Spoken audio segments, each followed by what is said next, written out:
अस्सलामुअलैकुम and hello everyone, क्या हाल चाल है और कैसे हैं आप सब। तो आज आप देख रहे हैं वीकेंड का व्लॉग और इस बार है ना वीकेंड कुछ ज़्यादा ही लंबा हो गया। असल में यूएई नेशनल डे की खुशी में 3 दिन की छुट्टी थी और साथ में सैटरडे और संडे तो ऑफ रहता ही है, तो इस तरह से ना 5 दिन का लंबा वीकेंड मिल गया था। तो नाश्ता करने के बाद है ना हस्बैंड को मैंने अपने कुछ इंडोर प्लांट्स लाके पकड़ा दी थी कि देखिए इन सब में जो है रिपोर्टिंग की ज़रूरत है, तो फंजीसाइड और फर्टिलाइज़र वगैरह डाल के आप इन प्लांट्स को रिपोर्ट कर दीजिए। बाहर आजकल मच्छर काफ़ी बढ़ गए हैं, तो हस्बैंड जो है ना रैकेट ले के खड़े थे मारने के लिए।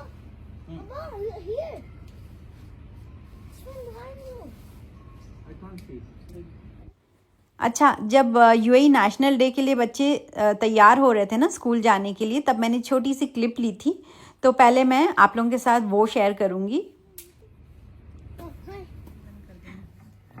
नेशनल डे सेलिब्रेट करने के लिए ना स्कूल से सर्कुलर आया था कि बच्चों को यूएई ट्रेडिशनल ड्रेस पहना के भेजना है। तो आरिस को मैंने यूएई फ्लैग कलर की टी शर्ट पहना दी थी अंदर जीन्स के साथ, और ऊपर से ना फिर मैंने कंदूरा डाल दी थी, क्योंकि अभी आरिस छोटी क्लास में बहुत सारी एक्टिविटीज़ अरेंज की गई थी स्कूल की तरफ से खेलने कूदने वाली। तो मुझे लगा पूरे टाइम कंदूरे में आरिस कंफर्टेबल नहीं रहेगा, भाग नहीं पाएगा, तो इसलिए मैंने से बोल दी जब खेलने जाओगे तो कंदूरा फोल्ड करके बैग में डाल देना। तो देखिए यहाँ पे हमारे यूएई का शेख बिल्कुल रेडी स्कूल जाने के लिए। एक शेखा देखिए यहाँ भी तैयार हो रही हैं। जब कल रात में मैं फलक के रूम में गई ना, तो इतना सारा सॉक्स अपने बाल में लपेट के रखी थी। मैं पूछी तुम क्या कर रही हो, तो कह रही है मैं अपना बाल कर्ल कर रही हूँ। बच्चों का एक्साइटमेंट देख के ना एकदम अपना टाइम याद आ गया स्कूल वाला, कि किसी भी फंक्शन में पार्टिसिपेट करते थे तो एक दिन पहले ही ना उसकी खूब तैयारी चलती थी। तो बस देखिए फलक यहाँ पे जो है रेडी हो गई है, और ये सारे कॉस्ट्यूम और ये ज्वेलरी वगैरह जो आप देख रहे हैं ना, ये सब फलक ने अपने फ्रेंड से बोरो की थी, क्योंकि ये सारे कपड़े ऐसे होते हैं जो रोज़ पहने नहीं जाते, तो अच्छा है एक दूसरे का पहन के काम चल जाता है।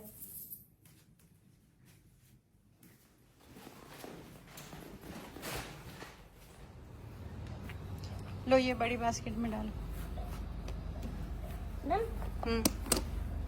और यहाँ देखिए हस्बैंड ने ना धनिया की बीज से धनिया की पत्ती ग्रो किए थे, तो अब अच्छी खासी बढ़ गई है, तो कह रहे थे ना इसको काट देते हैं फिर दोबारा से उगेगी। तो मैं कह रही थी अभी मत काटिए, अभी फ्रिज में ना भरी पड़ी हुई है। तो फ्रेश उगाने का तो यही फ़ायदा है कि जब ज़रूरत हो तो फिर गार्डन में जाओ और ताज़ी ताज़ी तोड़ के डाल दो। और हमने ना मूली भी उगाई थी सीड से, तो देखिए अच्छी खासी बड़ी हो गई है। अब बस कुछ दिन में या इंशाल्लाह नेक्स्ट वीडियो में मैं आपको ना हार्वेस्टिंग करते हुए दिखाऊंगी, मूली हो जाएगी। ऐसे ऐसे पकड़ना है और ऐसे तोड़ना है कि उसका पेड़ न टूटे। तोड़ो, हाथ से पकड़ो, दूसरा हाथ इधर लगाओ, खींचो, रखो यहाँ। ऐसे सब सारी तोड़ो, बड़ी बड़ी सब सारी बड़ी बड़ी तोड़ो। यहाँ पे ना आरिस भी हस्बैंड के पीछे पीछे लगा हुआ है, तो हस्बैंड जो है उसको काम पे लगा दिए कि जितनी भी मिर्ची हुई है ना, तो उसको तोड़ तोड़ के सब जमा करो। इन लोगों की गार्डनिंग जो है वो कभी ख़त्म नहीं होने वाली है। हम चलते हैं अपने काम की तरफ। किसी किसी तरह से दुबई में गर्मी जाके कम हुई है और आजकल मौसम बहुत अच्छा हुआ है अल्हम्दुलिल्लाह। इनफैक्ट सुबह के टाइम में आरिस को ना बहुत ठंडी लगती है, तो मैं सोच रही थी कि अब जो बेड के अंदर सब मैंने जैकेट्स वगैरह स्टोर करके रखी थी, उसका टाइम आ गया है निकालने का। इस बार जब नए घर के लिए हम लोग फर्नीचर बनवा रहे थे ना, तो अपना और ज़ईन का बेड मैंने इस तरह से स्टोरेज वाला बनवाई थी, ताकि जो कम यूज़ होने वाली चीज़ें हैं वो सब हम इसमें स्टोर कर सकें। नहीं तो होता क्या है ना कि जैसे जैकेट्स वगैरह हैं ये सब साल में एक ही बार यूज़ होती हैं, लेकिन कबर्ड में बहुत सारा स्पेस ऑक्यूपाई कर लेती हैं। अच्छा, ये वाली जो आप जैकेट देख रहे हैं ना, ये अफ़ान की थी, उसको छोटी हो गई तो आरिस पहना। और ये दोनों रेड जैकेट्स भी ना, ये बड़ी वाली ज़ईन की थी और छोटी वाली जो है वो अफ़ान की थी, लेकिन अब ज़ईन को छोटी हो जाती है, तो अब बड़ी वाली अफ़ान पहनेगा और छोटी वाली आरिस पहनेगा। तो इस तरह से ना मैं जैकेट्स इन लोगों को रोटेट करके पहनाती रहती हूँ, और वैसे भी यहाँ बहुत कम यूज़ होती हैं। अच्छा, आपने गौर किया होगा कि जो वुलन क्लोथ्स होते हैं उसमें ना इस तरह से बॉबलिंग्स निकल आती हैं। ये जो बीच का पार्ट है ये तो लेदर का है, ये बिल्कुल ठीक रहता है, लेकिन जहाँ जहाँ वुल है वहाँ पे देखिए छोटी छोटी से ना धागे निकले हुए हैं, तो ये देखने में बहुत ही ख़राब लगते हैं। एक बार पहले भी ना मैंने आप लोगों के साथ ये लिंट रिमूवर शेयर करी थी, काफ़ी टाइम हो गया है। मेरे पास जितने भी वुलन क्लोथ्स हैं या फिर ऐसे कोई कॉटन के कपड़े होते हैं जिसमें कि बॉबलिंग्स निकल आती हैं, तो उनको ना हम इस लिंट रिमूवर से बहुत आसानी से साफ़ कर सकते हैं। बस हल्के हल्के हाथ से ना आपको जहाँ जहाँ बॉबलिंग्स है उसके ऊपर फेरना है, और देखते ही देखते पूरा एरिया जो है एकदम क्लीन हो जाता है। ये देखिए, एक तरफ जो है मैंने क्लीन कर चुकी हूँ और एक तरफ जो है वो पहले से जो बॉबलिंग्स थी वही है। तो आप देख सकते हैं दोनों तरफ कितना डिफरेंस है, एक एकदम नया जैसा हो गया है। और इसको क्लीन करना भी बहुत ही आसान है। जैसे हम लोग पेंसिल शार्पन करते हैं और पूरा कचरा जो है वो जमा हो जाता है ना, उसी तरह से बॉबलिंग्स को निकाल के ना जितना भी धागा है एक्स्ट्रा वो सब ना यहाँ जमा हो जाता है। और एक ये ब्रश भी इसके साथ ही मिलता है, तो फिर हम इसको अंदर से भी अच्छी तरह से क्लीन कर सकते हैं। ये लिंट रिमूवर मैंने एक लोकल शॉप से ख़रीदी थी, लेकिन अमेज़ॉन पे भी इजीली अवेलेबल है और ये बैटरी से चलता है। इसके अलावा आपको इलेक्ट्रिक वाला भी मिल जाएगा। आरिस की जैकेट निकाल के जो बची थी ना वो मैंने इस वैक्यूम बैग में डाल के वैक्यूम कर दी हूँ। इस तरह से ना ये स्पेस भी बहुत कम लेती है, तो बहुत फैला फैला सा सामान नहीं लगता है।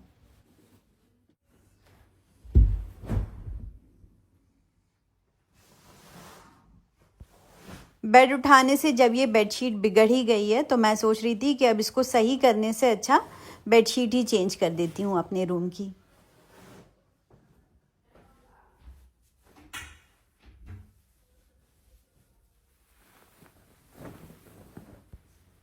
एक बार आप लोगों ने सजेस्ट किया था कि अपने बेड के लिए फिटेड बेडशीट ट्राई करें, तो इस बार ना मैं फिटेड बेडशीट ही लेके आई हूँ अपने बेड के लिए। और वाकई में इतना काम आसान हो गया, वरना इतना भारी भारी गद्दा उठा के बेडशीट अंदर खोसना कोई आसान काम नहीं था। मैं तो पूरा जंग लड़ती थी बेडशीट चेंज करने के टाइम। और देखिए ना मुझे कितना एग्जैक्ट मैचिंग मिल गई है इस बेडशीट की। जिस कलर का मेरा रूम है ना, सेज ग्रीन एंड वाइट, उसी कलर से मिलती जुलती मुझे ये बेडशीट भी मिल गई थी। बहुत ही अच्छी लग रही थी, तो थैंक यू सो मच ये सजेशन देने के लिए।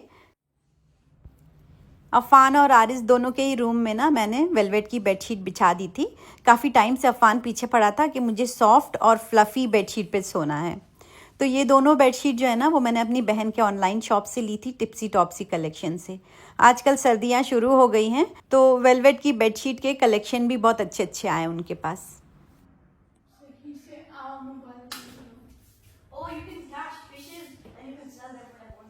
बहुत मुश्किल से पकड़ के लेके आई हूँ मैं आरिस को, बाहर से खेल रहा था। तो ये जो रोज़मेरी हेयर ऑयल मैंने बनाई थी ना, वही मैं इसके सर में लगा रही हूँ। काफ़ी अच्छा है इसका रिज़ल्ट मुझे दिख रहा है। और सबसे अच्छी बात, इसमें कोई स्मेल नहीं आती है, जैसे तेल लगाने के बाद एक टिपिकल स्मेल होती है ना, वैसी नहीं आती है।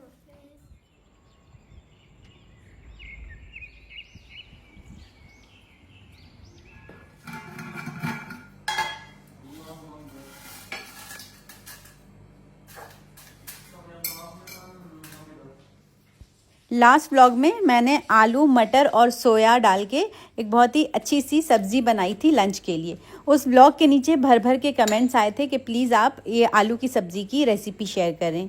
तो आज है ना मैं वही रेसिपी शेयर करने वाली हूँ आप लोगों के लिए। तो फ़िलहाल जो है आरिस को नहला के फिर उसके बाद खुद भी फ्रेश होके मैं आ गई हूँ किचन में ज़ोहर की नमाज़ पढ़ने के बाद।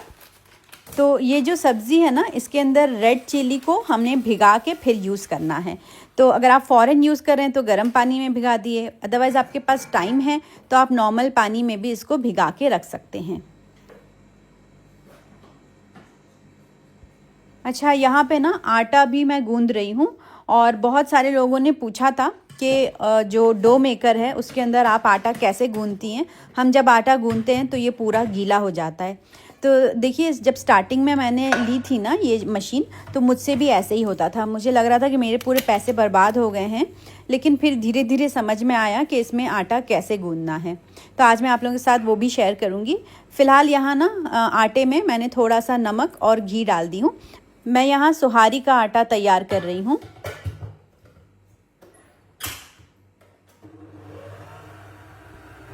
तो डो मेकर में आटा गूंदने के लिए ना सबसे बड़ी गलती ये होती है कि हम लोग ना स्टार्टिंग में ही खूब सारा पानी इकट्ठा डाल देते हैं। ऐसा बिल्कुल नहीं करना है। स्लो स्पीड पे स्टार्ट करना है और थोड़ा थोड़ा पानी ऐड करना है। जब तक ये पूरा आटा ना एक मतलब गोल बॉल जैसा नहीं बन जाता, तब तक एकदम थोड़ा ही थोड़ा पानी ऐड करना है। अगर आप स्टार्टिंग में ज़्यादा पानी डाल देंगे ना, तो वही रीज़न होता है कि ये आटा पूरा गीला हो जाता है। एक बार जब पूरा आटे का ना बॉल बन जाएगा, तब आप स्पीड बढ़ा के थोड़ा सा और पानी ऐड करके जैसी कंसिस्टेंसी चाहिए वैसा करिए। इस तरह से आटा बिल्कुल गीला नहीं होगा।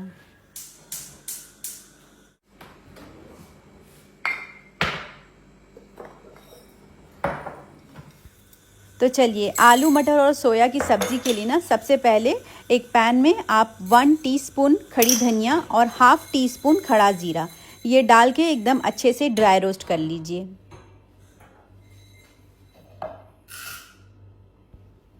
रोस्टेड धनिया और ज़ीरा को मिक्सर जार में डाल के फिर उसके बाद उसमें मैंने थोड़ा सा अदरक और 10-12 लहसुन की कलियाँ और जो हम लोगों ने खड़ा लाल मिर्चा भिगाए थे उसको पानी समेत हम मिक्सर में डाल के दरदरा पीस लेंगे।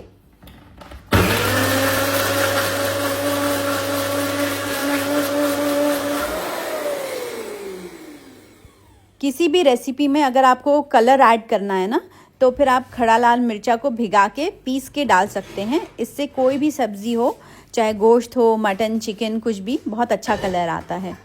तो इसलिए हमने स्टार्टिंग में खड़ा लाल मिर्चा को भिगाया था।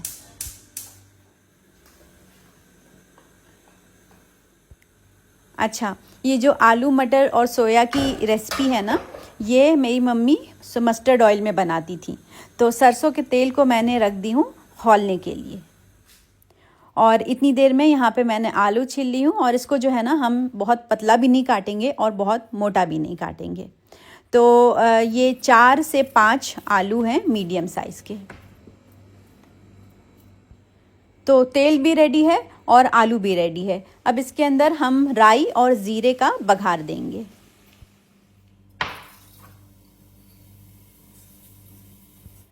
राई और ज़ीरा डालने के बाद इसमें हम जो कटे हुए आलू हैं वो ऐड करेंगे। उसके बाद हल्दी और नमक ये डाल के एकदम अच्छे से हमें ना आलू को फ्राई करना है मीडियम फ्लेम पे। थोड़ा अच्छा सा जब आलू फ्राई हो जाता है ना, तो फिर आलू के अंदर जो पानी होता है जैसे गीला गीला नहीं लगता है फिर वो।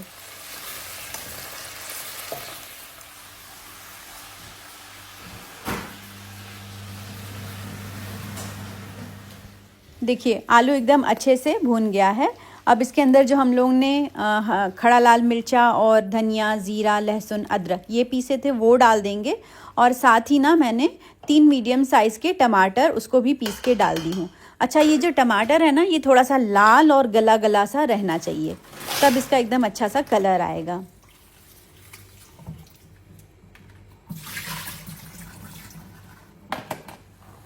थोड़ी सी हरी मटर भी मैंने इसके अंदर डाल दी हूँ। और ये फ्रोज़न ग्रीन पीस है, तो इसको ज़्यादा भूनना नहीं पड़ता है। अगर आप जो है इंडिया वाली मटर फली लेंगे ना, तो फिर आप उसको थोड़ा पहले से डालिएगा ताकि अच्छे से भून जाए। अब थोड़ा सा पानी हम इसमें ऐड करेंगे क्योंकि ये सब्ज़ी थोड़ी सी गीली चाहिए। और उसके बाद इसको सिर्फ 3 से 4 मिनट के लिए हम तेज़ आंच पे रखेंगे, फिर गैस बंद कर देंगे।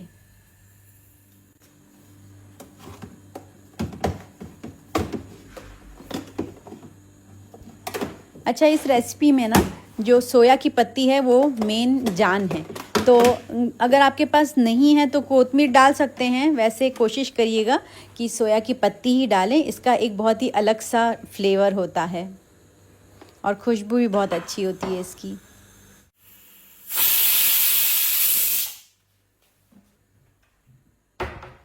आज जब घर में सुहारी बनी रही थी ना, तो मैंने सोची कि लाओ थोड़ा सा अपने लिए सूजी का हलवा भी बना लेती हूँ। मुझे हलवा और पराठा इतना पसंद है, इतना पसंद है, लेकिन घर में कोई इतना बड़ा फ़ैन ही नहीं है सूजी के हलवे का। तो अकेले ना अपने लिए मैं क्या बनाऊँ, इसलिए रह जाता है। तो आज सुहारी बन रही थी तो फटाफट से मैंने सोची लाओ हलवा भी बना लेती हूँ। तो यहाँ पे ना 1 कप मैंने सूजी ली हूँ और उसको जो है मीडियम फ्लेम पे ड्राई रोस्ट कर लेंगे।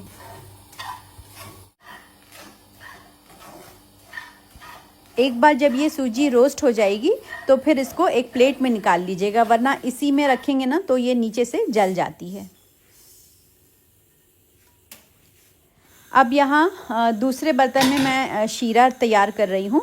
तो 1 कप सूजी के साथ जो है ना मैं 2.5 कप पानी लेती हूँ, ताकि थोड़ा गीला गीला सा हलवा रेडी हो, और 1.5 कप शुगर, और थोड़ा सा आप इसमें कार्डमम पाउडर ऐड कर सकते हैं, थोड़ा सा ज़ाफ़रान ऐड कर सकते हैं। इससे कलर बहुत अच्छा आएगा, लेकिन ये ऑप्शनल है।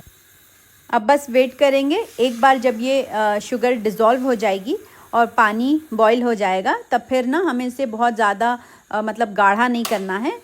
तो बस हम इसके अंदर जो सूजी भून के रखे थे वो डाल देंगे। और ये सूजी भी ना आप कोशिश करिएगा थोड़ी मोटी वाली लीजिए, ताकि इससे मतलब टेक्सचर बहुत अच्छा आएगा। अब बस मैं इसको ढक्कन लगा के स्लो फ्लेम पे रख दूँगी। जब ये सूजी गल जाएगी तो फिर गैस बंद कर दूँगी। और इसमें मैंने कोई भी आर्टिफिशियल कलर नहीं ऐड करी हूँ, मैं इसे आज ऐसे ही खाऊंगी। अब यहाँ पे तैयारी चल रही है सुहारी के लिए। तो वोक में मैंने डाल दी हूँ ऑयल गरम होने के लिए, और दूसरी तरफ जो मेरा रोटी मेकर है ना उसको भी मैंने ऑन कर दी हूँ। जितनी देर में वहाँ पे गरम होगा रोटी मेकर, इतनी देर में यहाँ पे मैं सुहारी के लिए गोल गोल पेड़े तैयार कर लूँगी। जब भी सुहारी बनाना होता है ना तो मुझे ये रोटी मेकर बेस्ट लगता है। मतलब एक एक पेड़े को खड़े होके बेलने की ज़रूरत नहीं है। तो इस तरह से खुश्की आटे की नहीं लगेगी, तो आटा भी नहीं गिरेगा। इसमें बस हमें डायरेक्ट उठा के और रोटी मेकर में डाल के दबा देना होता है, तो अपने आप ना एकदम अच्छा सा गोल गोल सा रोटी तैयार होती है। और इसकी थिकनेस भी आप कंट्रोल कर सकते हैं, जितना मोटा पतला जैसा चाहिए। तो इसमें मैं रोटी तो नहीं बनाती हूँ, लेकिन हाँ जब भी सुहारी बनानी होती है तो मैं इसी को निकालती हूँ। ये मैंने ग्लोबल विलेज से ली थी और सुपर एशिया कंपनी का है।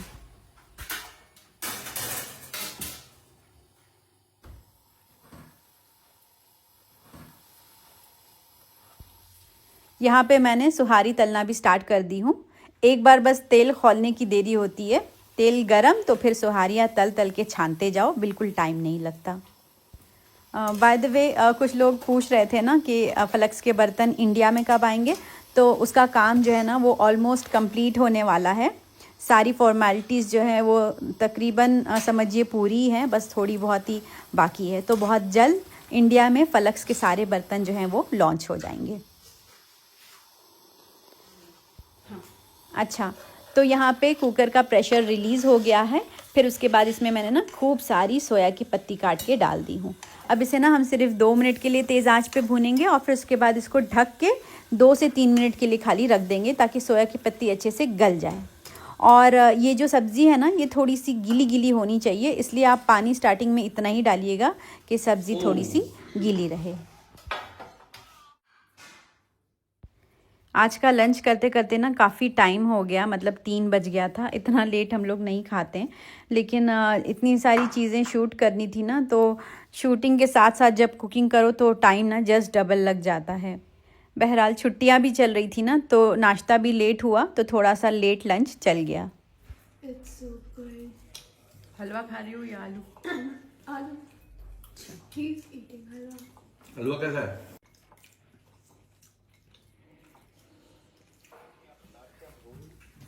ज़ईं, खाना नहीं खाना है? खा रहे हैं। कब से बुला रहे हैं? What is this? Your favorite halwa? Weekend special. Yes, it's a diet special halwa. That smells like sugar. It is a lot. Straight sugar.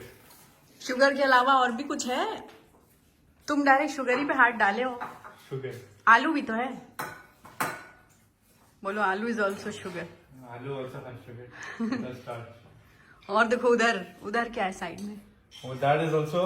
Oil. That is oil. That is filled with oil. Nothing healthy.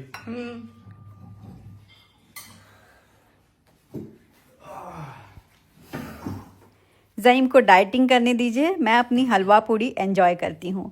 आप लोग भी ज़रूर try करिएगा। आलू मटर सोया की सब्ज़ी और मिर्चा और नमक तेज़ रखिएगा। तो फिर ठीक है, आज का व्लॉग यहीं तक था। मिलती हूँ मैं आपसे नेक्स्ट व्लॉग में। अपना ख्याल रखें। अल्लाह हाफ़िज़, टेक केयर, बाय बाय।